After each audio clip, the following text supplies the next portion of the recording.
Olá, seja muito bem-vindo de volta ao meu canal. Mais uma vez, o meu muito obrigado por você estar aqui acompanhando a gente. Eu passei um tempo aí sem gravar novos vídeos, mas agora eu consegui adequar a minha agenda e a gente vai ter aí toda semana pelo menos 2 vídeos novos, fora as lives quinzenais que eu estou fazendo às sextas-feiras, e aproveito já para te convidar. Nesse vídeo aqui eu me comprometi com você a tratar da verdade sobre a relação entre o compliance e a filosofia, porque eles andam muito juntos, têm uma ligação muito estreita. Então eu vou te contar. Aproveitando esse convite para você se inscrever se você ainda não é inscrito, para você clicar no sininho, porque senão você não recebe a notificação de novos vídeos, nem das lives quando elas acontecerem. Aproveita para ver também, tem 2 lives muito interessantes, onde a gente tratou com 2 convidados diferentes sobre LGPD aplicada no condomínio. Tem tudo a ver com compliance, tem tudo a ver com essa relação, tem tudo a ver com condomínio. Então vai lá e assiste, dá o seu like ou o seu dislike, dá o seu feedback, comenta lá no vídeo pra gente, ok? É muito importante isso pra gente continuar esse trabalho e trazer cada vez mais qualidade. Hoje eu trago 3 itens muito relevantes para tratar com você. O primeiro é te fazer um convite. Se você quer saber mais sobre filosofia, se você quer saber mais sobre compliance, eu vou deixar o link na descrição do vídeo, que é um link para o meu site, o Alfa Condomínio Compliance Condominial, meu site comercial, onde lá eu tenho um curso de introdução ao compliance e você pode aprender muito, aprofundar-se no tema. São mais de 8 horas aula para você entender o que significa, o que é e como se aplica o compliance. E como aula bônus eu tenho mais de 1 hora de filosofia. Então, na verdade, se você computar tudo, o curso tem mais de 9 horas. E de filosofia eu tenho uma aula inteira com mais de 1 hora, fazendo uma linha temporal de mais de 2.500 anos de filosofia ou da história da filosofia. Claro que em 1 hora e pouco, fala 2.500 anos, então eu peguei os principais filósofos e a relação que eles têm com a ética e, obviamente, com o compliance. Bom, nesse primeiro item, já resumido, te convidando para esse curso, né? Vai lá, clica, pega mais informações, ele está lá à sua disposição, foi feito para você. O segundo item é que quando nós pensamos em ética e moral, que são 2 conceitos fundamentais, né? São as bases do compliance, você obviamente deve se remeter ou deve ser remetido àquele pensamento de filosofia antiga, né? dos gregos. E no meu caso, principalmente, e está lá no curso, está lá nessa aula bônus para você ver, eu lembro de Aristóteles. Aristóteles, discípulo de Platão, que por sua vez foi discípulo de Sócrates, desenvolveram a síntese do pensamento humano no que diz respeito à ética, à finalidade, o que é ser ético, o que vem a ser ético. É claro que aqui eu vou falar de forma muito simples e muito resumida, para que você entenda com certa perfeição. Ética é fazer o certo somente porque é o certo a fazer. É porque você não entende a vida de outra maneira. A ética tem um conceito de felicidade implícito nesse fazer o certo somente porque é certo. Por quê? Porque se você é um ser ético, você antes de tudo demonstra ser um ser ético. E de que maneira? Sendo honesto. Assim como eu absorvi esse ensinamento e interpretei dessa maneira, separando a ética da moral, a ética tem como finalidade para esses filósofos a felicidade. E adquirir a felicidade através da boa conduta, ou seja, fazer o certo somente porque é o certo a fazer. E eles entendiam, e eu concordo com isso, que à medida que você faz o certo porque é o certo a fazer, você tem para você mesmo um bem-estar. Porque você não adquire problema, você não angaria problema. Dá um exemplo prático bem rápido. Você encontra uma carteira perdida na rua. Abre a carteira, ela tem 10 mil dólares. Você vai fazer o quê? Você vai tentar achar um contato com aquela pessoa e entregar esses 10 mil dólares, ou você vai simplesmente levar esses 10 mil dólares para casa e fazer o uso que você quiser? O que é ser ético nesse momento? É ser honesto. Então o correto é você ou entregar às autoridades, ou então você procurar aquela pessoa e devolver aquela carteira recheada com aqueles 10 mil dólares.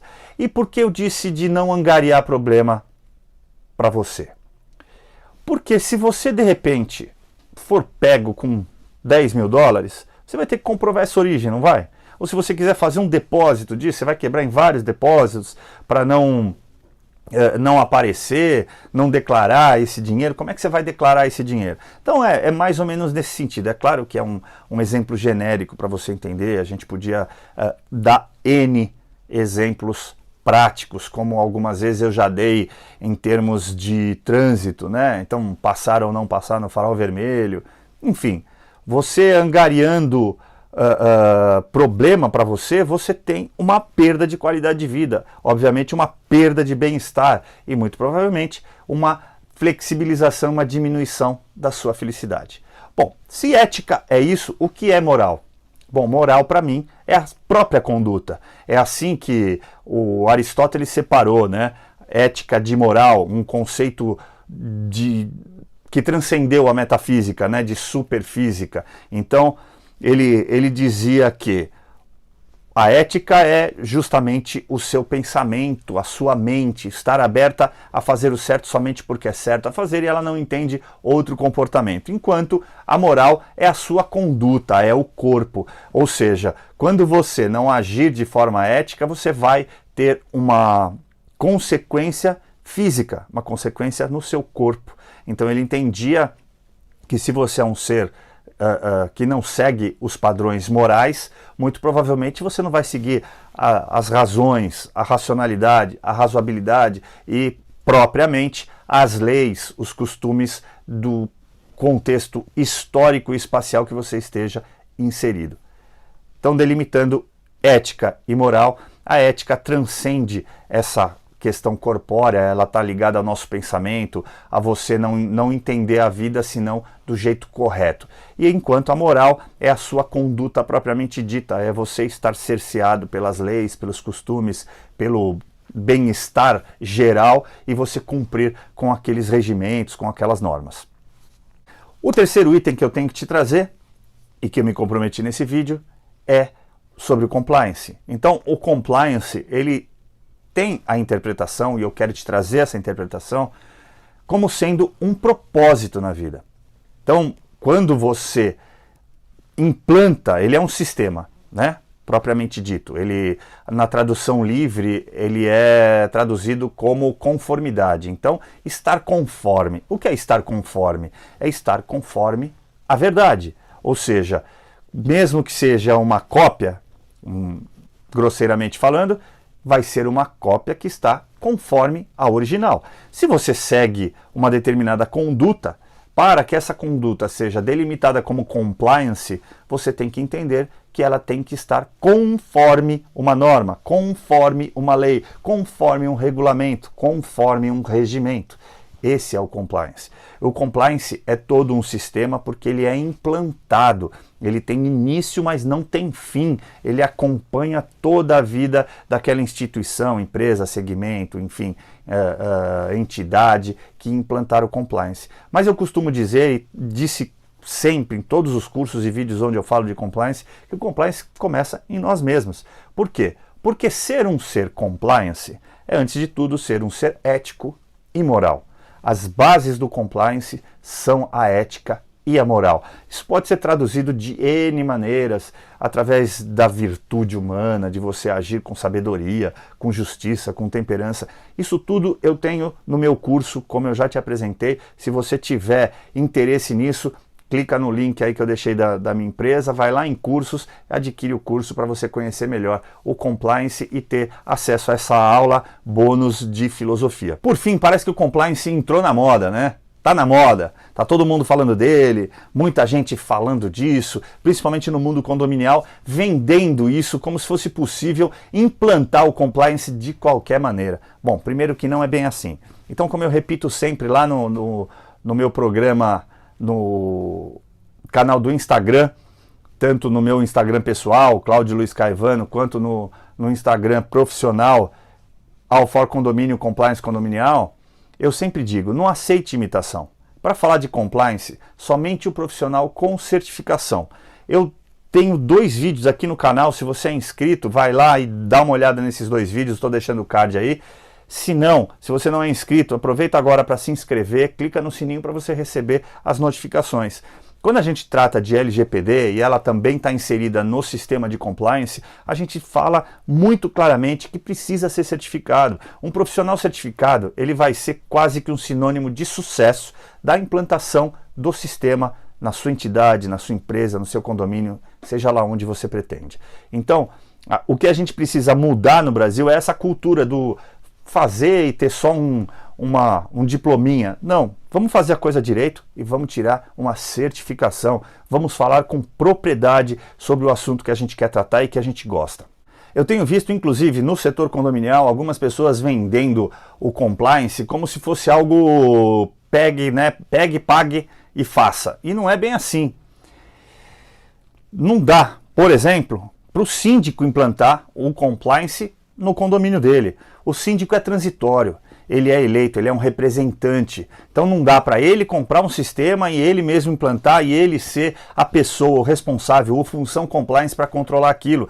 Haja vista que ele é o detentor, ele que porta as informações, ele que transita com essas informações, ele manipula essas informações. Então, de novo, te convido a ver lá o vídeo da LGPD que você vai entender um pouquinho mais, porque ele trata dados e quem trata dados está sujeito a certas sanções penais que vão entrar em vigor em breve. Então, quando você trata de compliance, esse personagem, ele não pode implantar o compliance.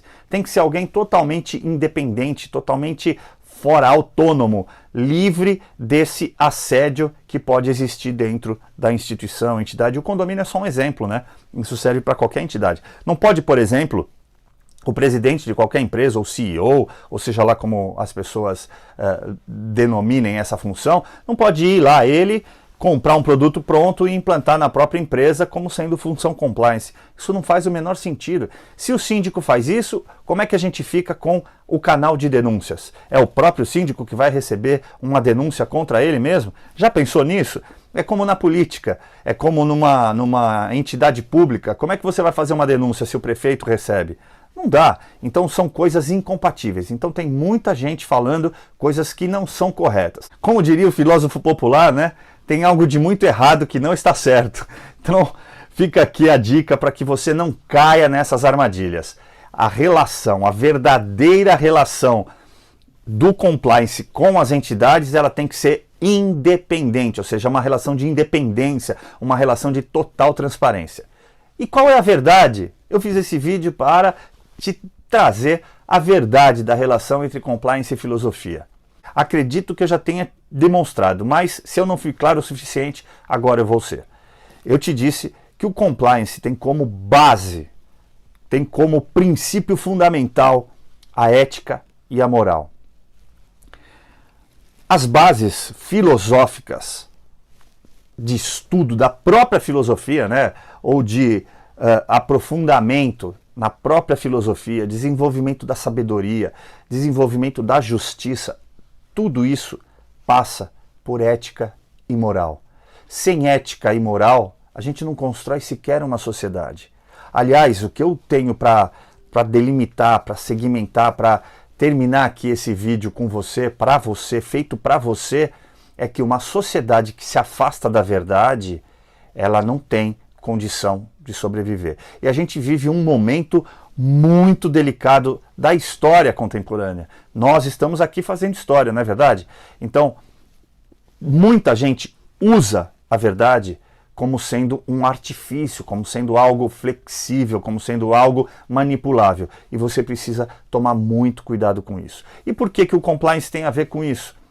Eu tenho no meu canal, vou te deixar mais 2 cards aí, dois vídeos que eu fiz tratando de filosofia, o mito da caverna de Platão e a alegoria do Anel de Giges. Inclusive eu faço uma analogia com o filme Senhor dos Anéis, A Sociedade do Anel. Então primeiro eu fiz ali uma alusão, né, mexi um pouco com a relação entre o mito da caverna de Platão e a pandemia, tudo que você esteve suscetível no decorrer dessa pandemia em relação à verdade que foi apresentada para você, e no vídeo do Anel de Giges, sobre o Anel de Giges, que eu falo sobre a cultura pop, a Sociedade do Anel, né, no filme O Senhor dos Anéis.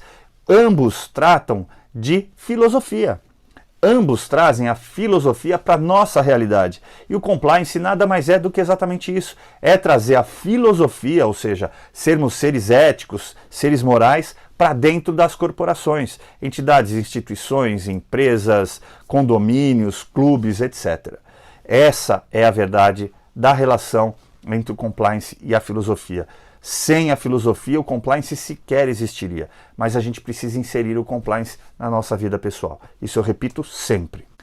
Enfim, tratando-se de verdade, aquela questão, quando você pensa em verdade, você pensa, pelo menos eu penso na palavra em latim, né, que é veritas. O termo verdade, o substantivo verdade aqui, pela nossa língua portuguesa, ela é originada, né, tem como etimologia advinda da palavra veritas, do latim, que é ver algo.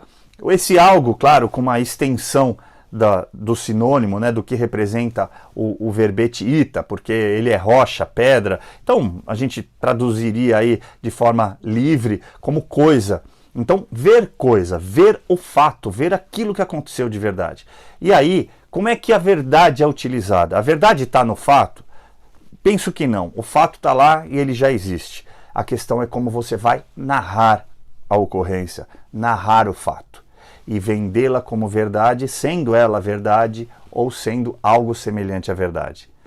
Entende a diferença? É isso que a gente precisa tomar cuidado nos dias de hoje. Muito se fala sobre fake news, muito se fala sobre meia-verdade, enfim, várias questões de flexibilização disso, principalmente vindas da mídia. O importante para eles não é que a verdade chegue até você. O importante para eles é vender um fato, mesmo que tenha que fabricar esse fato, o que é uma pena. Quando você muda a verdade, transmuta o fato, você está alterando a própria verdade essencial, que a gente em direito chama de ontológica, né, a essência. Então há uma dualidade, uma dicotomia nos dias atuais de como essa verdade é vendida a você. Ela geralmente é colocada de lados opostos, ou seja, se você acredita em A, então você é A. Você está lá naquele grupo de A. Se você acredita em B, você está lá no B, você é B. Então isso dificulta muito a interpretação. Então o que eu sugiro, baseado no compliance, já que a gente não tem compliance na mídia, por exemplo, você não comprar imediatamente nenhuma verdade que te é vendida. Tente extrair onde está o fato, o que realmente aconteceu. E aí você vai tentar se aproximar daquela verdade. Porque muitas vezes uma informação ou o fato contado a você, ele pode ter uma ressonância e você realmente partilhar dessa dicotomia, dessa dualidade e acabar escolhendo um lado. E isso não é interessante. O importante, o mais interessante é você avaliar o fato, entendê-lo e interpretá-lo. E aí sim você vai poder pegar abordagens sobre esses fatos, né? Sobre esse fato. Muitas vezes ambos trazem, né? Ambos os lados, enfim, como hoje está muito polarizado, vamos tratar dessa maneira. Mas às vezes ambos os lados estão falando algo próximo da verdade. E é possível extrair de ambas as narrativas alguma verdade para estar considerada com a verossimilhança do fato. Mas procure você entender o fato, extrair de verdade o que aconteceu, para que você construa a chamada idiosincrasia, né? A forma como você vê o mundo, e não comprar uma ideologia ou uma visão de mundo de outra pessoa. Construa a sua. Esse é o caminho. Esse é o caminho para uma sociedade pautada na verdade. E aí, finalizando, um ser ético é, antes de tudo, segundo Aristóteles, um ser veraz, um ser que vive pela verdade, para a verdade e com a verdade. Então seja você também esse ser ético, demonstre ser ético, como eu disse, demonstre moral e siga pela verdade. Seja um ser veraz, como Aristóteles pretendia para a sociedade. Vou finalizar com uma frase ele está muito falado aí por conta dessas questões de fake news e as questões de vigilância através de vídeos e tal, circuito de TV e tal. George Orwell, autor de 1984, Revolução dos Bichos, você já deve ter ouvido falar muito dele. Ele dizia assim: quanto mais a sociedade se afasta da verdade, mais odeia aquele que as revela. Pensa nisso. Às vezes há tanto ódio contra alguém simplesmente porque ele está revelando a verdade. E uma maioria ou uma grande parte da população não quer ouvir aquilo. Então acaba atacando. É o que a gente chama de argumento ad hominem, né? Você ataca a pessoa e não o fato, e não a circunstância, e não a argumentação. Toma muito cuidado. Siga com a gente. Virão novos vídeos em breve para você e por você. Mais uma vez o meu muito obrigado e até a próxima.